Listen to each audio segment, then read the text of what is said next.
नबी करीम सल्लल्लाहु ताला अलैहि वसल्लम इरशाद फरमाते हैं, बेशक अल्लाह तबारक व ताला ने मेरी कब्र पर एक फ़रिश्ता मुकर्रर फरमाया है जिसे सारी दुनिया की आवाज़ें सुनने की ताकत अता फरमाई है।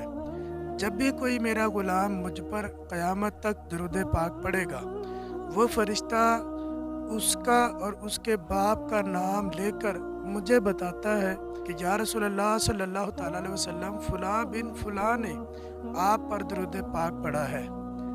तो देखिए, अगर नबी करीम अलैहिस्सलातु वस्सलाम के मिज़ार मुबारक पर रहने वाले फ़रिश्ते को अल्लाह ने इतनी ताकत अता फ़रमाई है कि वो पूरी दुनिया की आवाज़ें सुनता है और उनके बापों के नाम भी जानता है, तो सोचिए कि सरकार सल्लल्लाहु ताला अलैहि वसल्लम के इल्म का आलम क्या होगा।